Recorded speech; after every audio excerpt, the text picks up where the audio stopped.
This is your Daily 5 for Wednesday, June 17th, 2026.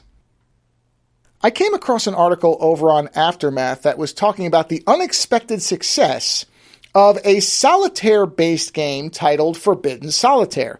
And I was aware that for a while now there has been this success among different card-based games, whether you're talking about virtual deck builder games. I think Marvel Snap was the one that really caught fire for a while there. Balatro is another one most people are associated or would have an association with or know what it is. And, I knew these games were around. I really haven't played any of them because in many cases they seem to have a lot of modifiers involved, and I just didn't know whether it was going to be quite a steep learning curve or not. So I just haven't really ever looked at one before all that seriously.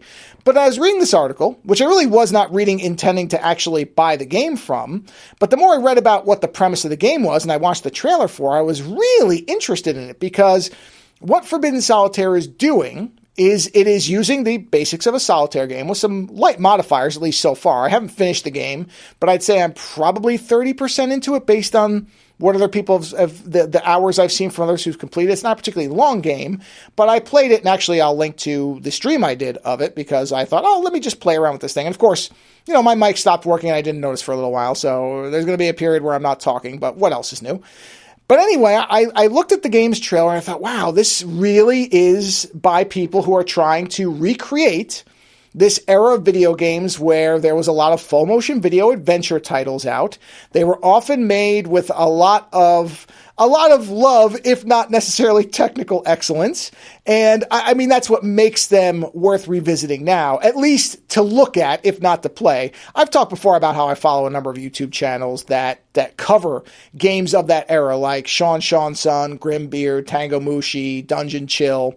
And in many cases, if you watch their reviews of these older games, they will point out that in many cases, they're not necessarily fun games to play, that there were deep mechanical problems, that in some cases you could get soft locked. Like, they had their issues, don't get me wrong. But the aesthetics and the artwork and all the experimentation is what's really fascinating to me, because many of these games these channels cover, I never even heard of because there was just so much of this stuff. And, if you weren't in the right place with the right stores around to see it, or if somebody didn't have a copy, you might never hear of it. So it was really a Wild West era of video games when certain conventions hadn't been nailed down. The way games would function in general had not necessarily, we hadn't agreed on how, tank controls were going to be bad, that type of stuff. So I really have a fondness for that stuff, even acknowledging that in many cases, I would never, ever play those games today. And I wouldn't advise anybody else does either because, A, it's tough to get a lot of them to run. And even if you do, they may not be all that actual fun to play. But looking at somebody else talking about them and delving into their history and everything, that's great. So anyway, I looked at this trailer and I thought, okay, how much is this game? And it's relatively cheap. I think it's $12 or $14 or something like that when it's not on sale. It was on sale on Steam. So I thought, all right, you know what? I'm going to pick this thing up. I think I picked it up for $12 with the soundtrack. And I started playing it, and I just did the stream as I was playing it, and I had a blast. I played it for, I think, about 90 minutes. It's very, very simple. If you know Solitaire, you're going to pick it right up. The modifiers are lightweight and easy to understand, and in some cases, you don't even need to use them. It's got a little bit of strategy involved, but really not all that much. Losing a game or a match doesn't reset all your progress. You just restart the same battle you were.